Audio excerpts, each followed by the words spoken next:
Hola, buenos días para todos, especialmente para todos los amigos de Brevísimo que siguen este canal, que están con nosotros y han estado a lo largo de estos ya 4 años y medio en el que este programa que se transmite por la Universidad Nacional, por la emisora de la Universidad Nacional, sede Medellín, 100.4 frecuencia modulada, pues ha venido explorando a lo largo de este tiempo lo que hemos denominado las formas breves de la literatura. Desde el año pasado, en el mes de octubre, además de los programas que hemos venido emitiendo por la emisora, hemos decidido hacer unos programas en vivo con escritores de distintas latitudes del mundo, especialmente de escritores hispanohablantes, latinoamericanos, centroamericanos, algunos también españoles, con los que hemos tenido la oportunidad de conversar. Hoy tenemos unos invitados muy especiales. Tenemos como invitados a unos amigos escritores de El Salvador, este país maravilloso centroamericano, y que Centroamérica que tiene una rica tradición en lo que han sido las formas breves de la literatura, la microficción especialmente. Así que hoy nos acompañan, esperamos que se conecte ahorita un poco más tardecito porque no hemos tenido la oportunidad de conversar con ella, Patricia Lobos, Illich Rauda y Alexander Hernández. Ahorita voy a hacer una breve presentación de ellos para que nos den un saludo inicial y ese saludo que siempre nos dan también con un inicio bien interesante, que es que nos lean alguno de sus relatos breves, sea un poema, sea una microficción o un cuento corto, pues ya sea la forma en que se defina en los distintos territorios del mundo. Quiero decir que esta entrevista pues se debe gracias a Patricia Lobos, a quien conocí virtualmente en el simposio de Canarias que se hizo en el mes de noviembre. Tuve la oportunidad de presentar allí dos ponencias y en la misma mesa compartí con ella escuchando su presentación de todos los congresos que se han hecho de minificción en Centroamérica. Y ya para no alargar mucho esta presentación, quiero decirles también que en los programas de Brevísimo ustedes pueden buscar en el historial de YouTube, en Brevísimo 2020 o también en la página de Facebook Brevísimo. Tenemos alrededor de 5 programas dedicados a Centroamérica, con un viaje por distintos países de esta zona del mundo, y en los que hemos tenido la oportunidad de escuchar variados textos breves de distintos autores. Así que también los invito a que exploren este proceso que se hizo en Brevísimo. Bueno, sin más largas, quiero presentar hoy a nuestros invitados. Hoy tenemos inicialmente en la mesa a Illich Rauda y Alexander Hernández. Voy a tomar aquí en principio un minuto para leer un poco la biografía, su pequeña reseña de Illich, a quien saludamos también y bueno, lo invitamos a que inicie esta conversación leyéndonos un texto. Illich Rauda nació en San Salvador, escribe poesía y narrativa, es miembro de la Asociación Salvadoreña de Médicos Escritores Alberto Rivas Bonilla, premio único de cuento infantil en los 25 Juegos Florales de Usulután de 2017 y una mención honorífica en cuento y poesía en el 16º certamen literario en homenaje a los mártires de la UCA en noviembre de 2023. Ha publicado en narrativa los siguientes títulos: Aventuras en los antiguos reinos del misterio, Dirección de Publicaciones e Impresos en el 2018, Círculo del Sueño, proyecto editorial La Chifurnia 2022 y Miniaturas Ficcionales, Índice Libertario 2025. Iris, bienvenido a esta conversación. Gracias por aceptar esta invitación y bueno, después de leer esta pequeña reseña tan importante, nos gustaría mucho que nos saludaras leyéndonos un texto. Bueno, muchas gracias por la invitación. Para mí es un gusto estar acá junto con Alex, que es un gran amigo. Y adelante, pues voy a leer. El circo más pobre del mundo. No tiene algodones de azúcar, manzanas de caramelo, ni palomitas a la entrada. Con las luces rojas, sin tramoyistas, aparece el tragafuegos con un enorme dragón tatuado en su espalda. Los pequeños malabaristas que en lugar de pelotas usan naranjas y terminan su acto en un salto acrobático uno encima de los hombros del otro.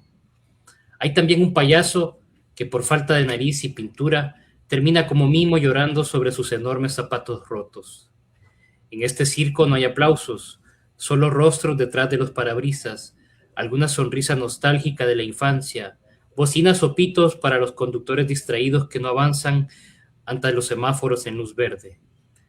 Caen un par de monedas para los artistas que se apartan sin música del violento tráfico a esperar otro turno, otra luz roja en la carpa rota del cielo nocturno y reanudar sus actos en la cuerda floja de la vida. Excelente, gracias Ilich. Me hiciste recordar el trabajo de Ana María Shua sobre el circo, ¿no? Todo lo que ella tiene también en este ejercicio de investigación que hace. Muy interesante tu texto, muchas gracias. Y vamos a darle la bienvenida también al maestro Alexander Hernández. Él es licenciado en Letras y maestro en Estudios de Literatura Centroamericana de la Universidad de El Salvador. Posee un máster en Lexicografía Hispánica y Corrección Lingüística por la Universidad de León y la Real Academia Española, la RAE. Ganó los Juegos Florales en la rama de poesía en 2013. También obtuvo el primer lugar en la rama de poesía infantil en el segundo certamen literario realizado por el Ministerio de Educación en 2018 y el primer lugar en las Olimpiadas Nacionales de Educación Superior en la rama de poesía en 2021. En 2024 fue miembro organizador del cuarto encuentro de minificción centroamericana que se llevó a cabo del 15 al 17 de octubre en San Salvador. Entre sus obras publicadas podemos encontrar El final del laberinto, cuentos del año 2015, La evolución del cisne en la poesía de Rubén Darío, un ensayo publicado en el año 2016, Viaje al centro del sueño, poesía, publicada en el año 2018, Memoria de las campanas, también poesía, en el año 2022, y El barco en la botella, un texto de minificciones publicado también en el año 2022. Maestro Alexander, bienvenido, muchas gracias por aceptar esta invitación y bueno, como le decimos a todos nuestros invitados, que el saludo sea literario. Muy buenos días, Mauricio Ilich. Bueno, estoy muy agradecido por la invitación a este gustado programa y también por estar compartiendo espacio, ¿no? con Ilich, que ya lo dijo, somos buenos amigos. Y bueno, voy a leerles un texto de mi libro El barco en la botella. Adiós a los dinosaurios. No tiene una historia desarrollada ni personajes complejos, dijo el dinosaurio novelista. No hay profundidad ni imágenes memorables, sostuvo el dinosaurio poeta. Parece un chiste o un refrán mal hecho, dijo el dinosaurio cuentista. Pero el meteorito de la minificción ya atravesaba la atmósfera literaria. Maravilloso, muchas gracias, Alexander.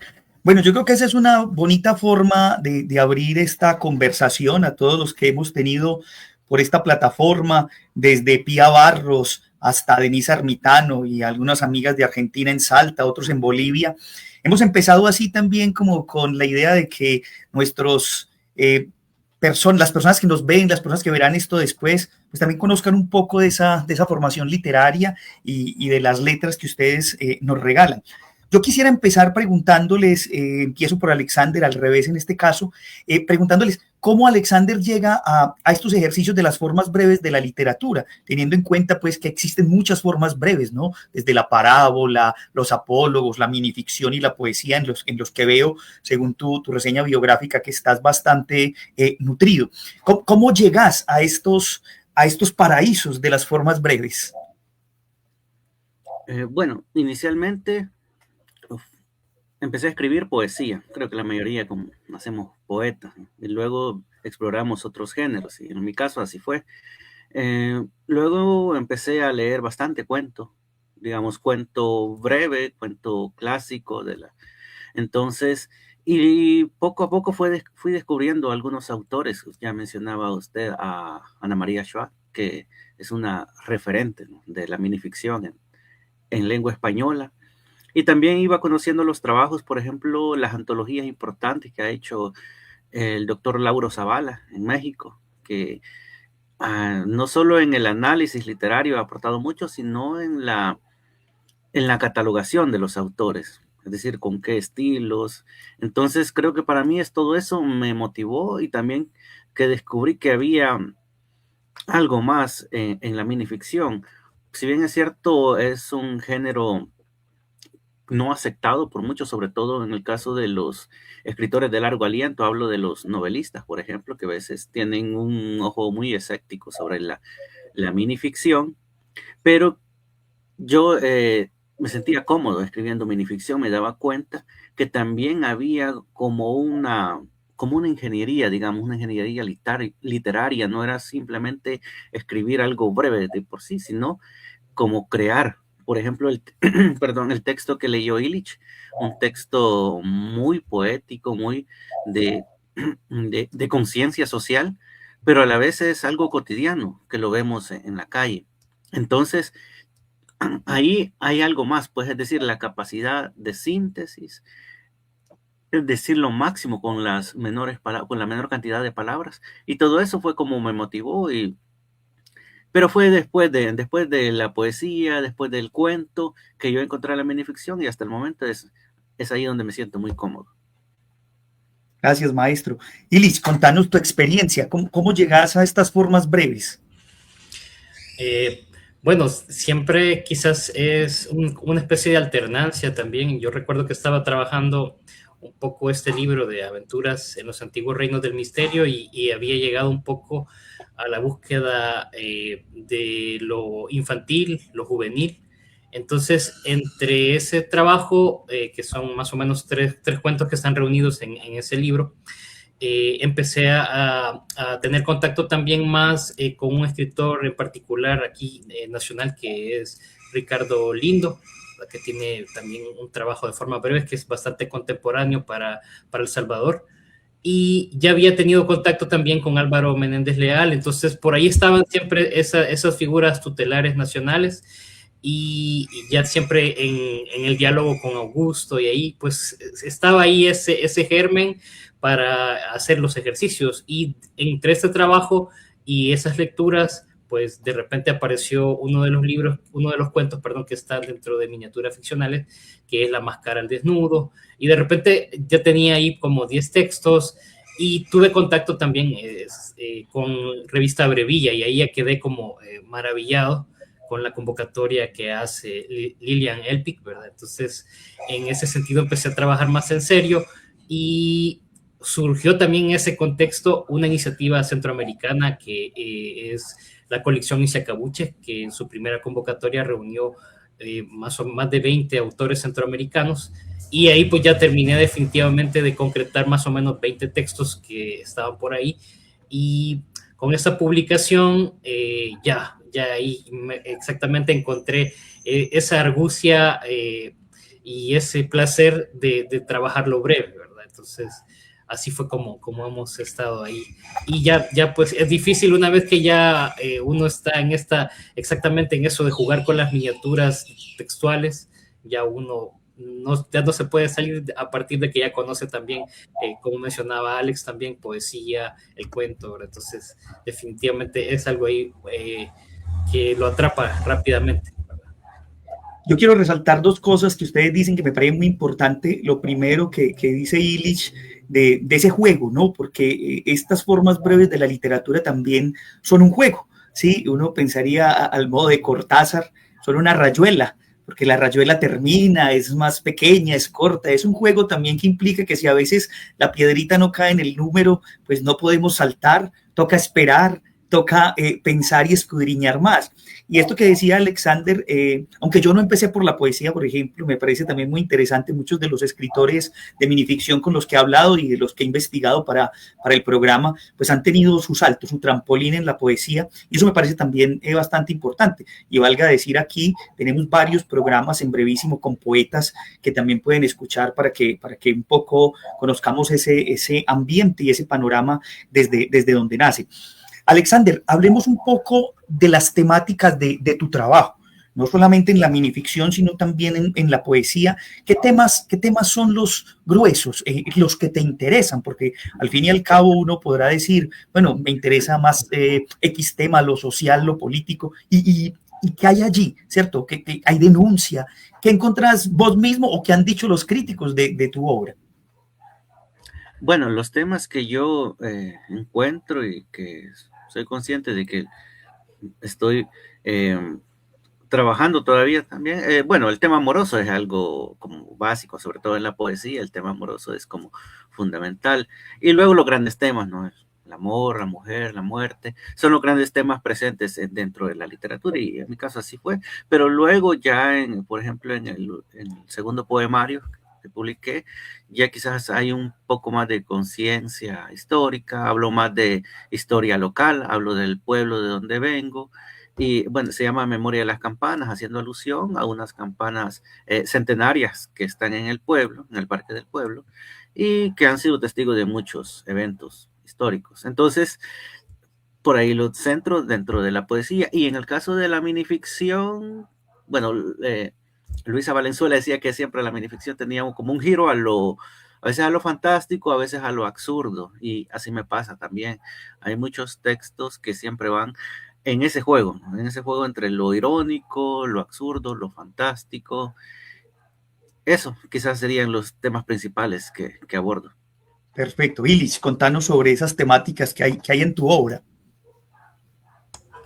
Bueno, yo sobre todo, como mencionaba, siempre tengo esas figuras referenciales, entonces en esa medida voy dialogando con ellos, definitivamente con Kafka, con Cortázar, que también es muy importante mencionar que a partir de este cuerpo crítico que empieza a surgir, como mencionaba Alex también, en México, ¿verdad? En otras latitudes en relación a la minificción, en ese sentido también tomo más conciencia de lecturas viejas, como ya que mencionábamos a Cortázar, con Cronopios, ¿verdad? Y Famas. Entonces, ese libro que no estaba conceptualizado todavía dentro del contexto de la minificción y que obviamente para su tiempo sigue sin poder contextualizarse, sino que sencillamente se trata como narrativa breve. Entonces, en esa búsqueda de lo fantástico es quizás también que me siento bastante cómodo, y los temas, pues, por mi mismo oficio, por el oficio que tengo, ¿verdad? Siempre está por ahí un poco ese lado oscuro de lo mórbido, la muerte. Entonces, por ahí aparece siempre, aunque yo no quiera que salga, pero siempre se entremezcla ahí en el mismo hecho creativo. Y por ahí, pero siempre, y también lo mesoamericano definitivamente es algo que siempre persigo, ¿verdad? Desde lo local a la búsqueda de todos esos mitos que están acá. Tengo un gran referente también en ese sentido del antropólogo Schulz Hena, ¿verdad? Que nos dejó un estudio muy rico sobre la oralidad en los pueblos de Izalco, y ese ha sido también como una marca histórico-antropológica que está ahí también y que me interesa a mí, con la cual me identifico dentro de lo mesoamericano. Y tiene que ver mucho con La Máscara al Desnudo también, y con parte de los textos que había mencionado en Aventuras en los Antiguos Reinos del Misterio. Mientras ustedes ahí, los invito a que vayan señalando y busquen otro texto para leernos. Yo les hago dos comentarios. Uno, con lo que decís, Illich, para mí fue un gran referente Miguel León Portilla, ¿no? Con todos sus textos sobre esta historia de los vencidos en sus brevedades o crónicas breves, podríamos decir, que son también tan literarias y que yo creo que para Centroamérica fueron bastante importantes. Y les cuento que tengo un gran amigo salvadoreño al que conocí yo creo ya hace más de 15 años, abogado, a quien le mando un saludo, seguro verá esto después, el doctor Benjamín Cuellar, que ha sido un gran defensor de los derechos humanos, con el que tuve la oportunidad de conocerme en Guatemala hace muchos años, y que tuvimos la oportunidad de encontrarnos aquí en Colombia, en Cali, en un evento sobre comisiones de la verdad. Y eso fue una cosa bastante interesante, pues porque El Salvador es un referente importante en este tema, y también nos sirvió para hacer algunos textos literarios sobre el tema. Tenemos un trabajo no tan literario, más histórico-político, sobre las comisiones de la verdad, pero bueno, aprovechaba también para contar eso, porque en la conversación yo creo que van saliendo cositas que también pueden ser muy útiles para las personas que nos ven. Les invito a que hagamos otro texto, otra lectura de esos textos de ustedes, de su autoría. Alexander. Bueno, voy a leer este que es súper breve. Se llama El suicida. Pensándolo bien, ya no quiero morir, dijo el suicida. Ya es tarde, respondió el veneno desde sus venas. Muy bueno. Illich. Bien, La Máscara al Desnudo. Cuando el otro luchador logró doblegar en el último asalto con una llave maestra al famoso Serpiente de Plata, y la máscara fue arrancada al final del conteo en señal de victoria como una piel. No tuvo el vencido otra opción que escapar despavorido, ante el espanto de la concurrencia en las tribunas, que observaron atónitos unos, otros al borde del delirio, su rostro zoomórfico, su lengua bífida, sus ojos como esferas. No tuvo otra alternativa que esconderse en las viejas alcantarillas y regresar triste y errabundo a las profundidades del templo, donde antaño una tribu semidesnuda le rendía culto en mitad de la selva. Muy bueno también. Illich, Alexander, yo quisiera preguntarles, como esta pregunta va como en doble vía, como en dos momentos. El primero es un poco hablar de esa tradición de las formas breves en Centroamérica. Sabemos pues que tenemos grandes referentes como Augusto Monterroso y otros pues que han sido clásicos tradicionales, y los nuevos, que ustedes nos ilustren un poco sobre eso, pero también me gustaría que en esa respuesta nos cuenten un poco sobre ese congreso que se hace de minificción, que se está haciendo de minificción ya desde hace varios años en Centroamérica, porque bueno, hemos visto que se han hecho congresos, tenemos el Congreso Internacional, pues que el año pasado se hizo en Puerto Rico, tenemos esto de Canarias, ahorita el Congreso Internacional que este año se hará en Grecia, en Tesalónica, ¿no? Pero Centroamérica también se ha sumado como a esa tradición de hacer congresos, y yo no lo veo más pues como esa idea de competitividad que pensarán algunos, sino que también es una forma de darle fuerza a este género, ¿cierto? O a este subgénero que algunos llaman. Qué bueno que nos hablaran un poco sobre eso, sobre esas tradiciones importantes de Centroamérica en estas formas breves y de este congreso. Alexander, contanos. Sí, bueno, ya tenemos 5 encuentros pasados de minificción centroamericana. El último se desarrolló el año pasado en Costa Rica, y el penúltimo lo desarrollamos acá en El Salvador, de los que tuve el gusto de ser organizador junto a Illich y Patricia Lobos. Lo organizamos me parece que fue en octubre del 2024, 3 días acá en San Salvador. Y bueno, fue una experiencia muy, muy maravillosa, porque además que trajimos a los escritores, ¿no? Y propiciamos ese diálogo sano en torno al género, también escuchamos lo último y presentamos los últimos libros, pues.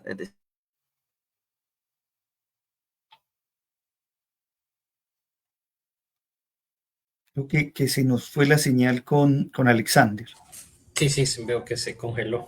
Se congeló ahí. Vamos a darle un momentico a ver si pronto fue que se le cayó.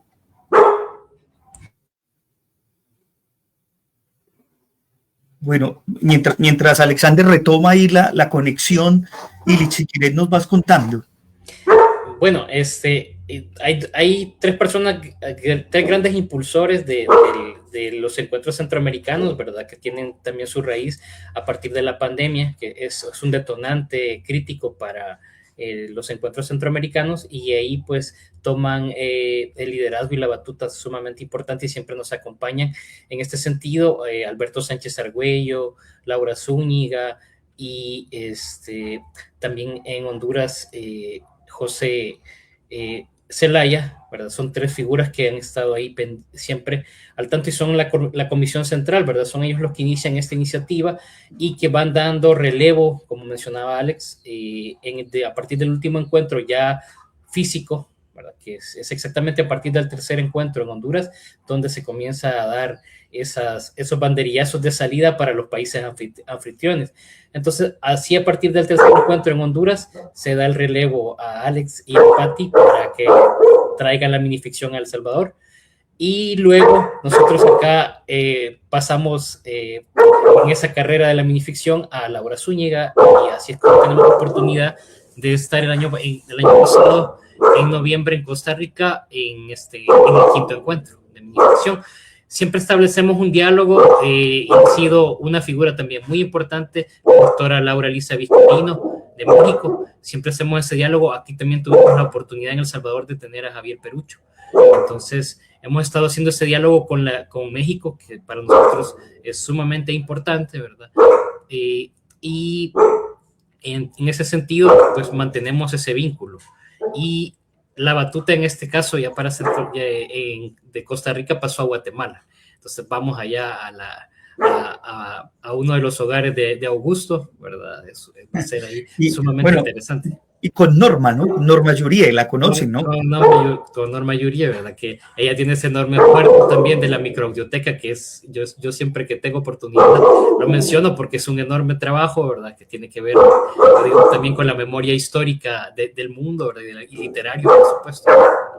Sí, Norma, también tenemos una entrevista que hicimos con ella y como escritora guatemalteca maravillosa, también los invitamos a que la busquen porque ha sido una experiencia muy bonita y con Norma hemos tenido la oportunidad de compartir en algunas antologías, la he invitado a ella que nos acompañe en una que hicimos recientemente, que bueno, que tengo por aquí, que es de cuentos atómicos, ¿no? Valga también para mencionar. Y Lich, aprovechando mientras Alexander vuelve y se nos conecta, ¿cuáles han sido como los puntos comunes o en que, a ver, como las confluencias y las diferencias en estos congresos centroamericanos? Porque bueno, eso también es un poco interesante mostrar cuáles son las polémicas frente a estas disputas del género o del subgénero. Pues sobre todo creo que eso se vierte tanto en la parte de las ponencias, ¿verdad? Donde las temáticas tienen que ver sobre el canon, ¿verdad? Hay varios abordajes que se hacen sobre el canon y también se busca la parte de las heredades que tenemos. Por ejemplo, aquí en el encuentro, Laura Elisa Vizcaíno inauguró sobre el cuento, la revista de la imaginación de Edmundo Valadez. Ella trajo ese tema y yo me quedé también colgado de ese tema para explorar qué autores salvadoreños habían participado en la revista El Cuento. Y así como yo encontré más o menos alrededor de 8 o 10 autores salvadoreños que habían tenido oportunidad de participar en la revista del mundo, hay una infinidad, hay un gran trabajo para rastrear también todos los centroamericanos que ya trabajan en la forma breve. Otra cosa muy importante de eso es exactamente rastrear cuándo comienza a aparecer el término de minificción, y esta revista también es definitivamente clave para la búsqueda del concepto y cómo van a ir posteriormente intentando dilucidar y tratar de amarrar el término de minificción. Hace poco, ahora que lo mencionas, y quiero volver sobre esto porque, a ver, en los congresos que hemos visto en los últimos años y en los que yo he venido explorando, por ejemplo, los que se han hecho en Berlín, lo que se ha hecho también en Perú, ahora lo que se hizo en Puerto Rico, yo veo que también la minificción, bueno, y las formas breves en general, también han apelado un poco a los asuntos sociopolíticos que vive el mundo.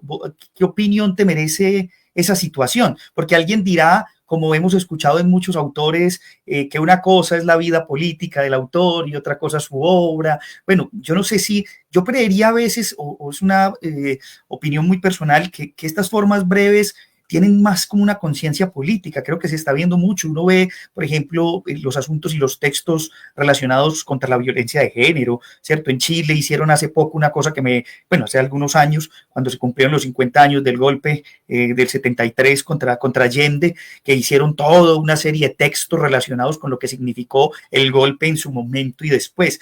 No sé qué opinión te merece esa relación entre lo social y la conciencia política.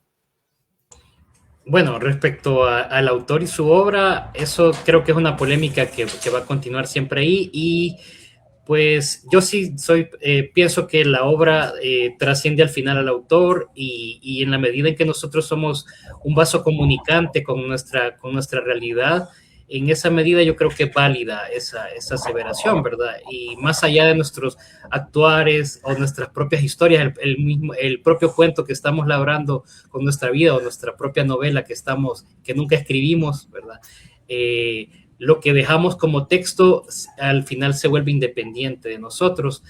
Y fíjate que yo creo que también dentro de la literatura es ineludible la realidad. Definitivamente la realidad siempre nos va a dar alcance, y la ficción o la no ficción, ¿verdad? Ambas cosas van a superar a la realidad, y la realidad también va a superar a la minificción. Estamos en ese juego recíproco siempre, y Eso creo. Comentarte que en el encuentro de minificción de Costa Rica también hubo un esfuerzo junto con el Centro Cultural Español para exactamente trabajar el tema de violencia de género y surgieron textos muy interesantes y hay una antología digital que se va a publicar y que igual te podemos compartir en su momento. Excelente, muchas gracias. Alexander, bueno, volviste, estábamos por aquí Sí, hablando con disculpa, Illich. No, tranquilo. se fue Estas la son las energía cosas eléctrica. de la red. Sí, Nos contabas lo del Congreso, ya hablando un poco con Illich de algunos de los temas, y quiero sumarle esto que le preguntaba a él, de cuáles han sido como las confluencias y las desavenencias también en esos temas de los congresos, y si crees que de pronto hoy estas formas breves tienen una conciencia política más gruesa que tal vez otros géneros literarios. sí, bueno, lo primero era llegar a la conciencia de que la minificción es un género, o a veces lo toman también como un subgénero, pero que tiene esa independencia de los demás, de que no es una parábola, no es ¿cómo se llama? Un cuento, sino que tiene su propia identidad. Entonces, eso como que es lo primero que confluyen, llegan a un acuerdo los autores que hemos invitado. Y luego, en cuanto a temáticas, en cuanto a conciencia social, yo creo que hay de todo, pues. Es decir, a partir de los diferentes autores se pueden ver temas, por ejemplo, así como la literatura femenina tiene em, mucho como énfasis en la intimidad, en el erotismo, en los cuerpos. También la minificción femenina también aborda estas temáticas. Es decir, la intimidad, el erotismo, todo eso se puede trabajar dentro de la minificción. Y claro, quizás los temas más comunes son los dedicados a la realidad, como lo mencionaba Ile, quizás hacer ese juego de ironizar lo que se vive. Es decir, nosotros tenemos graves problemas a nivel político, social y todo eso, y de pronto aparece alguien con un mini relato irónico que ya nos hace ver desde otra perspectiva ese problema, ¿no? Porque también el humor puede ser una especie de crítica hacia lo que se vive, ¿no? Y también a, a reírse de uno mismo, pues, no solo como ver el problema aislado, sino también que uno también es parte. Pero en general te puedo decir que hay tantas temáticas como autores, ¿no? Y tantos puntos de vista como autores. A mí me gustaría conocer la opinión de ustedes sobre dos asuntos que, bueno, hemos conversado en algunos escenarios con otros escritores de estas formas breves. El primero son los concursos, ¿no? Se ha popularizado mucho el concurso de formas breves, ¿no? Entonces el concurso del haiku, el concurso tenemos en varios países como Santiago en 100 palabras, aquí en la ciudad donde yo vivo también Medellín en 100 palabras. ¿Cuál es la opinión de ustedes frente a esa cantidad? Porque hay cantidad de concursos en relación con las formas breves. Y en un segundo momento, ¿qué opinión les merece a ustedes que estas formas breves, incluida la minificción, sean utilizadas como herramienta pedagógica? Ustedes que también son maestros, yo aquí también ejerzo como docente. ¿Qué tan bueno es y cómo se pueden usar? ¿Qué estrategias podemos usar para ello? No sé, Alexander, bueno, Ilis, dale, para que vamos en el tú a tú. De acuerdo. Bueno, con respecto a lo primero, que eran los certámenes, concursos literarios, sí, en las últimas 2 décadas quizás se ha popularizado bastante. Relatos de todos tipos. En algún momento he dicho que hay algunos que quizás no le hacen del todo bien al género, porque si tomamos en cuenta el tipo de certámenes, en el caso de poesía, de novela, la primera diferencia son los premios. Si comparamos los premios de un certamen de poesía o de novela con uno de minificción, nos damos cuenta que es abismal la diferencia. Pero también está en el tipo de convocatoria, que es lo que solicitan ellos. Solicitan 1 o 2 minificciones, mientras que en el caso de la novela, obviamente tiene una extensión mayor, se solicita una novela, pero en el caso de la poesía solicitan poemarios, es decir, que son libros ya hechos. Yo pienso que está bien que se hayan multiplicado los certámenes, pero que también vayan de acuerdo a la dignificación del género, porque si solo se solicita a veces un texto que no llega a página o la mitad de una página, hay muchísimas, les llegan miles, les van a llegar miles porque hay gente que no ha estado escribiendo, pero que se anima. Si la intención del certamen es que motivar a las personas que se animen, así como los certámenes escolares, esos tienen toda la intención de animar a los estudiantes a que escriban, y eso me parece perfecto. Pero si la intención ya es premiar a un autor por su obra, por una obra ya mayor o más gruesa, digamos, se tendría que solicitar un libro ya de minificciones, lo cual implica un trabajo ya de sentarse, de organización, incluso de años, ¿no? De estar produciendo minificción para llegar a ese producto que va a ser un libro. Y también el premio tendría que ir adecuado. Entonces yo pienso que dependerá mucho del objetivo que vaya en el certamen. Ahora lo más popular son que mandamos 2 o 3 minificciones y se publican y de forma virtual. Y eso está bien porque hay muchas publicaciones que son temáticas. Por ejemplo, se trabaja mucho ahora, vamos a trabajar lo fantástico, el terror, lo absurdo, que son como por donde se mueve la minificción, y que así se van generando muchas más antologías. Autores que a veces publican uno y que no vuelven a aparecer en la escena literaria, pero si el interés, como repito, es que escriban, pues se logra.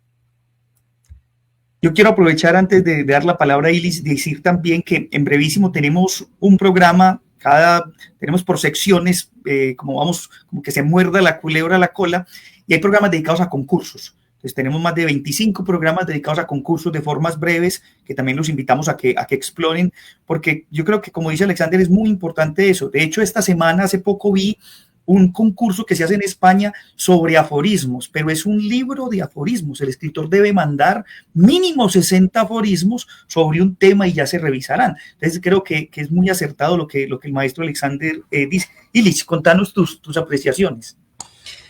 Yo voy a empezar al revés, que como herramienta pedagógica me parece que definitivamente es sumamente útil, ¿verdad? Porque sobre todo en estos tiempos fugaces y en la contemporaneidad de los adolescentes, de los jóvenes, es una llave definitivamente esencial para que trabajar a partir de un número definitivo de palabras les posibilita a ellos exactamente la concreción de pensamiento, la búsqueda de figuras concretas. A mí me parece en ese sentido muy útil. Y en la parte de los concursos, pues vamos a encontrar de todo, definitivamente. Pero por lo mismo que la gente considera que es una llave de entrada, una puerta de entrada súper fácil a escribir, ¿verdad? Así yo lo puedo hacer con 100 palabras, ¿verdad? Y entonces entramos siempre en ese contexto que Ana María Schwa también ya ha hablado sobre eso, ¿verdad? La banalización un poco de lo literario, y es ahí donde sí hay que caer en cuenta que realmente yo, de mi parte, considero que para llegar al género realmente hay que explorar siempre las otras formas, lo largo, ¿verdad? Para exactamente llegar a esto que es, para mí realmente es como el culmen de lo narrativo y lo poético, ¿verdad? Ese interludio de fronteras, lo interestelar incluso en alguna medida. Entonces, sí, yo pienso que los concursos está bien, y hay que buscar también cuáles son aquellos muy importantes. A mí siempre me ha llamado la atención uno que hay en España, que creo que es de las bibliotecas, donde hacen también un poco así como una especie de aforo para votar y eso,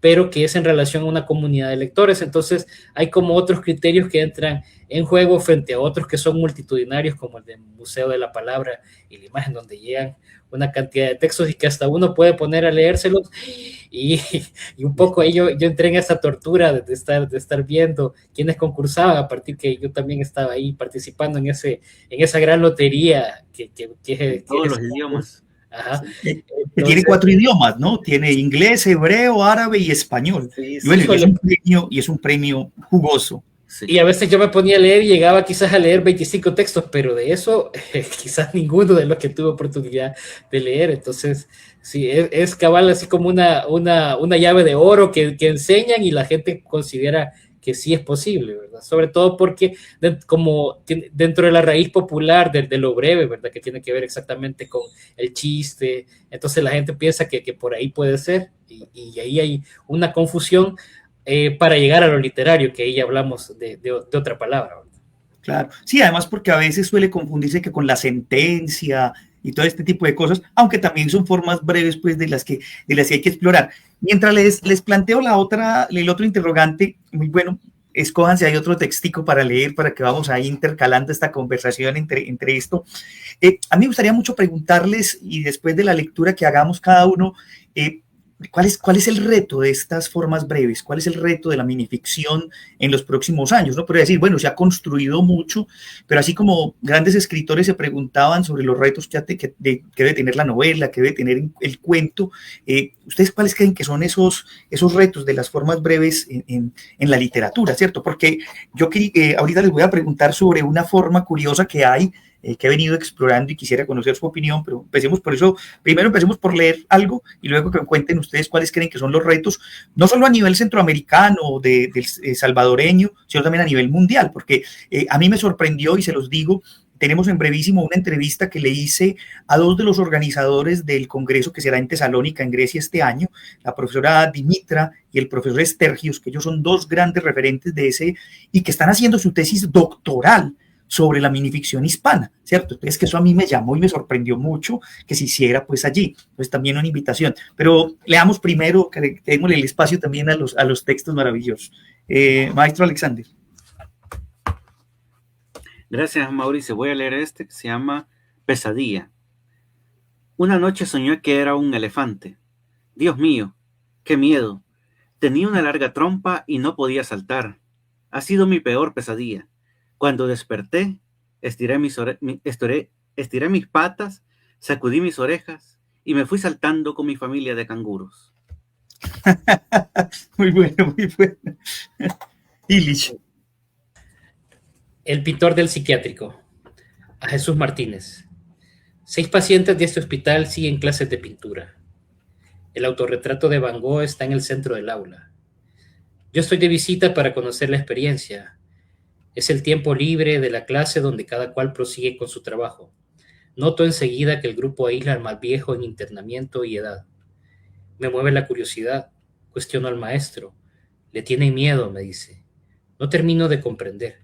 Me muestra en un pasillo contiguo algunos de sus cuadros. Es su última serie.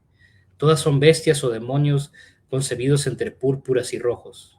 Es muy bueno, le digo. Demasiado, me afirma el maestro. Sigo sin comprender. Vaya y hable con él. Me acerco, lo felicito por su trabajo. Pregunto cómo ha conseguido pintar todos esos cuadros. Me mira con recelo, luego murmura. Los veo siempre. ¿Pinta sus demonios? No, los de otros. Y señala a sus compañeros afanados en sus cuadros. Luego me da la espalda, sigue pintando y agrega, los míos nunca he podido. Por eso sigo aquí. ¿Desea que pinte un retrato para usted? No, muchas gracias, le digo, y me aparto enseguida con el mismo terror que el resto de sus compañeros. Muy bueno, excelente.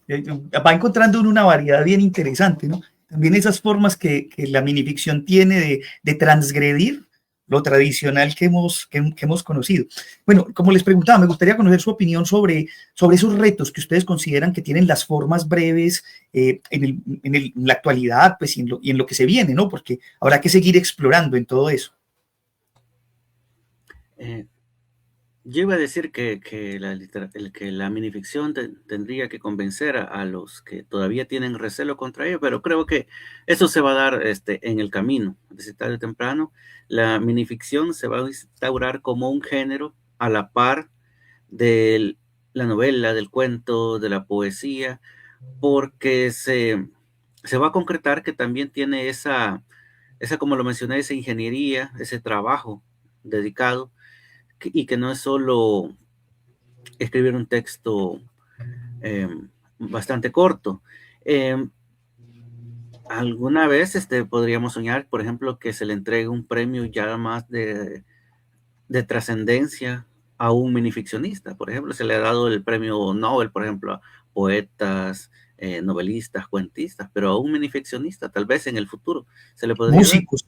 Sería, incluso a músicos se le ha dado. Entonces sería una forma de legitimar, ¿no?, también el género, porque cada vez que aparecen estos estudios, como usted también lo mencionaba, de doctores, ¿no?, que están dedicando su tiempo, sus investigaciones hacia la minificción, lo que están haciendo es como legitimando el género, poniéndolo a la par de los grandes antecedentes que se ha tenido en la literatura universal y también, digamos que como apareció como género moderno, pero ya tenía esos antecedentes históricos, pero que no se habían trabajado de forma individual. Nadie va a negar que dentro de las grandes obras como El Quijote aparecen relatos bastante breves que bien podrían acercarse un poco a la minificción, pero siempre ha estado ahí como oculto, como traslapado, incluso en la poesía, en El Hermano Mayor, que es el cuento, también ha estado ahí. Entonces, creo que una vez que se concrete y se visibilice la minificción como un género independiente y que se aprecie como tal, podríamos decir misión cumplida. Bueno, a veces parece como el paria, ¿no? Queda como al relegado, como muy bien lo decís. Pero yo creo que vos mencionabas una cosa muy importante ahora, y es el peso que también tienen, que van a tener y siguen teniendo ahora las antologías, ¿no? Hay mucha gente haciendo antologías, y eso es bueno, ¿no? Porque también, de alguna manera, visibiliza. Maestro Illich. Sí, yo pienso que todo va a caer en la balanza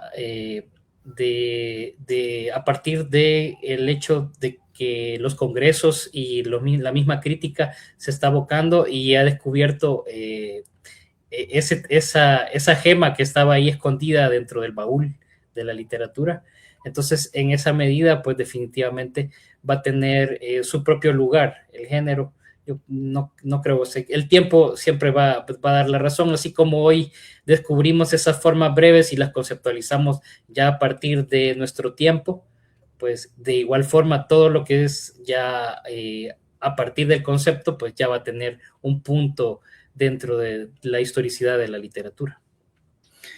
A mí me gustaría, bueno, ir redondeando un poco, porque como decía Baltasar Gracián, lo bueno si breve 2 veces bueno, y que esto también sea pues un programa que la gente pueda disfrutar en su brevedad, pero yo creo que con la profundidad que ustedes han tenido hoy, a los cuales vuelvo a agradecer. Lastimosamente pues no tuvimos la oportunidad de contar con Patricia, pero bueno, ya buscaremos la opción. Hay una forma que a mí me ha llamado la atención en este último año y que la vengo explorando, pues también con intenciones de pensar si es posible hacerlo, que ha sido llamada la micronovela. Obviamente hemos escuchado sobre la noveleta, la novela corta que se ha dicho, pero eso de la micronovela, y he visto que, por ejemplo, autores argentinos vienen trabajando bastante en eso. No sé si en Centroamérica esto se está pensando y cuál es como la percepción que ustedes tienen de ese término y de lo que esto significa. Bueno, yo he leído algunas micronovelas y sí me parece un trabajo interesante. Ahorita dentro de Centroamérica el único que recuerdo es Alberto Sánchez Argüello, que creo que ha puesto su novela en digital, descarga gratuita, y más allá de lo que pudiera pensar alguien que son como una especie de minificciones encadenadas, creo que sí tienen ese hilo narrativo que los une y que te va contando una historia a partir de minificciones y que se puede ver como una unidad todos, y que ya llegamos a la micronovela. Creo que todavía para Centroamérica aún es un género bastante experimental, es decir, los que están escribiendo micronovelas es su primera micronovela, ciertamente, y están jugando todavía con eso, ¿no? Con contar una historia un poco más compleja a partir de las narraciones cortas, de los capítulos que va a tener esta micronovela. ¿Cómo se llama la del maestro Argüello? ¿Tienes el nombre? No, la voy a buscar porque no recuerdo el nombre exacto. Sí, muy bueno para los oyentes también para buscarla, y si se puede descargar en línea. Yo antes de escuchar al maestro Illich, también quisiera mencionar, lo primero que yo leí que me sorprendió mucho fue pensar que algunos estudiosos dicen que este texto que llama La Feria de Arreola, puede ser considerado como un referente de la micronovela, ¿no? Que eso me llamó bastante la atención, tuve la oportunidad de leerla ya hace un par de meses y me ronda bastante la cabeza. Maestro Illich, ¿cuál es su opinión frente a esta discusión? También considero que es algo muy experimental. Yo he leído una micronovela de un autor argentino, olvido el nombre ahorita tanto de la novela como del autor, pero sí quedé muy impresionado por cómo había logrado dentro del mismo concepto que también puede estar en discusión, ¿verdad? De la micronovela. Me encantó definitivamente esa capacidad que tuvo este autor argentino para experimentar y lograr concretar esta obra. No he leído todavía la de Alberto, creo que es La Familia, algo creo, se me olvida, ya la va a encontrar por ahí Alex, pero sí está disponible, también es una referencia definitivamente local. Y pues yo también he estado tentado y ahí estoy también tratando de experimentar con este género, sin haber concretado también una novela, que creo que es otra cosa donde me pongo yo mismo a discutirme.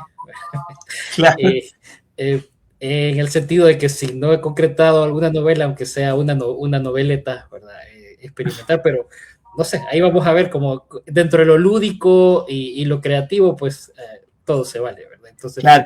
ya uno tendrá sus criterios para decir si ya está listo o no, o si va a dar una pausa oportuna. Como decía un amigo mío, ¿no? Hay que terminar porque si no, nunca está listo. Pero está ese término y se los preguntaba porque compartiendo y conversando con amigos pues de la literatura, ellos decían, bueno, ahí se rompe como esa idea de que le digan a uno, no es que hay un cuento largo, entonces ya el día de mañana no van a decir que es un cuento largo, sino que es una micronovela. Y estoy pensando aquí también, no sé si la habrán leído, seguramente sí, este texto que es un cuento largo, pero algunos podrán decir que es una novela corta, una micronovela, El ruletista, de Cartarescu. Del rumano, ¿cierto? Una invitación también para todos los que nos ven y no sé si ustedes la han leído, los invito a que lo lean, es un texto impresionante y que, bueno, hoy decía yo a alguien, esto es una micronovela, pues si nos toca pensarlo así, es una micronovela, pero qué bien. Illich, Alexander, bueno, vamos terminando este encuentro, agradecerles infinitamente que se hayan tomado el tiempo, yo sé que nuestros oyentes y nuestros televidentes van a disfrutar mucho esta conversación con ustedes, nos han dado ustedes unas pistas maravillosas, nos gustaría pues mantenernos en contacto para que podamos hacer muchas cosas y bueno, nada mejor que terminar este encuentro pidiéndoles que lean cada uno de ustedes, dos textos de los de ustedes para que hagámoslo así como en contrapunteo, así como decían los trovadores, ¿no? Lee uno Alexander, lee uno Illich, después Alexander y otra vez Illich, y vamos despidiendo para que ustedes saluden al público de Brevísimo y a todos los que nos ven. Maestro Alexander.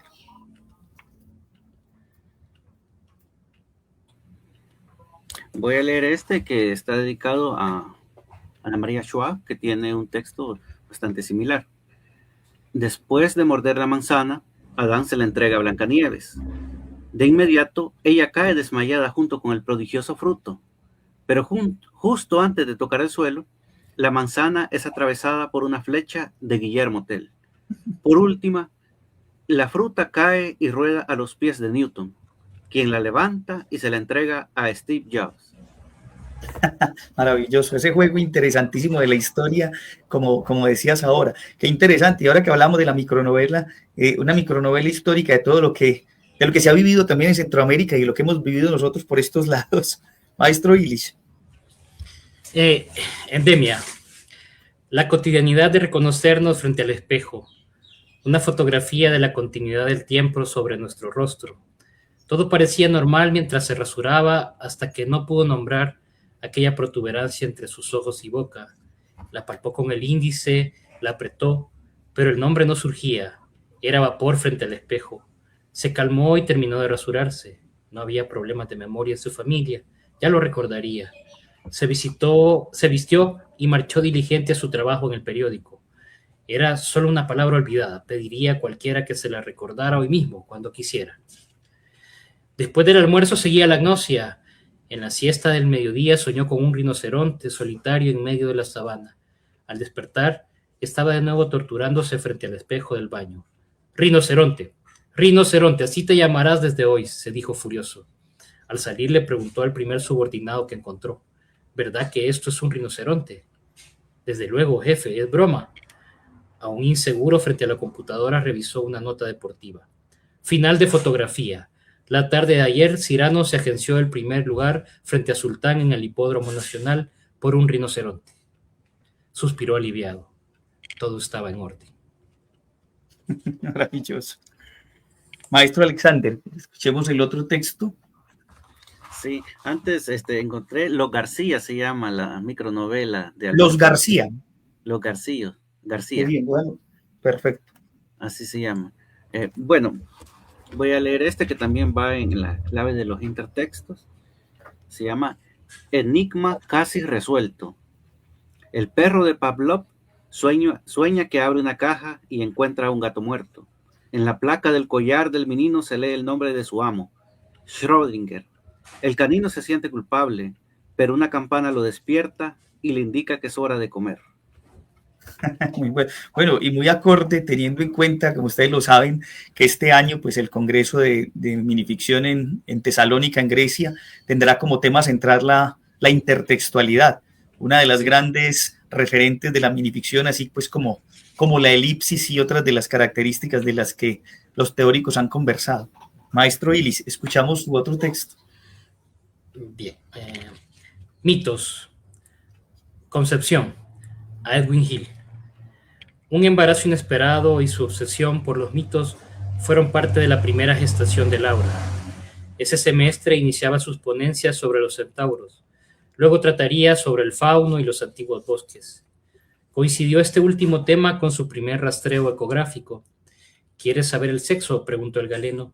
Ella asintió, aunque ya lo presentía y se lo había dicho su abuela al verle el rostro. Es un niño. ¿Todo está bien? Sí, todo se ve bien, le aseguró el doctor, mientras terminaba el procedimiento. Ningún cuernito, casquito de cabro. El médico la miró perplejo. Descuide, le dijo. Son locuras mías de mis clases. En el segundo trimestre, donde hablaba sobre Cronos y sus hijos, tuvo un sangrado. En la unidad de emergencia, el ultrasonido mostró algo impreciso. Parece un cuerpo extraño a nivel cefálico, le dijo la médica que la atendió. Ella volvió a pensar en cuernitos y recordó su clase y la importancia de los bosques, de las ninfas y la música. Pidió una licencia especial en la universidad y cumplió con el reposo absoluto. Pero pese a todos los cuidados, el mito no llegó a gestarse. Le solicitaron permiso para conservar el feto, pero ella se negó rotundamente. El bosque y un árbol frondoso de profundas raíces era el mejor sitio para enterrar aquel pequeño pan. Bien. Bueno, yo creo que esta conversación nos deja muchas cosas, pero a mí me parece que es importante decirlo y es que ojalá podamos tener la oportunidad no solo de estos intercambios virtuales, sino de tener la literatura de los otros países en nuestros países, porque yo creo que esa es otra de las formas también de ir posicionando el género.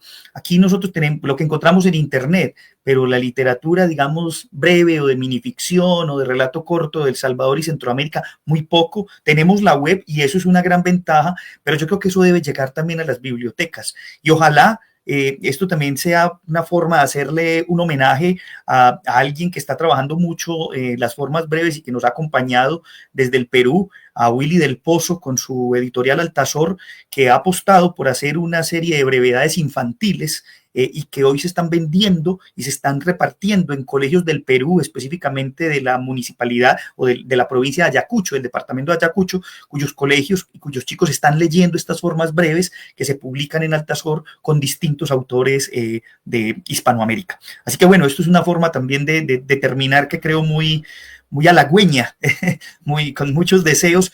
Maestro Illich, muchas gracias. Maestro Alexander, muchas gracias. A Patricia, que lastimosamente no la tuvimos, pero que fue la gestora y el puente para este encuentro. Ojalá la podamos tener pronto, en Brevísimo. Me gustaría que ustedes pudieran dar unas palabras a los amigos de Brevísimo y a todas las personas que nos vieron para poder cerrar este encuentro.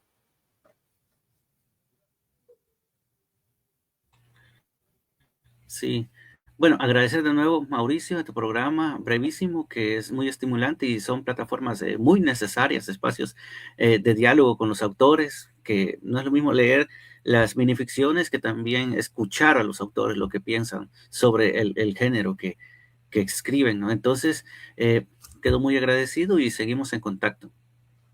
Gracias, maestro. Sí, a todo el público agradecerle por su presencia también, ¿verdad? Y sobre todo a Mauricio, ¿verdad?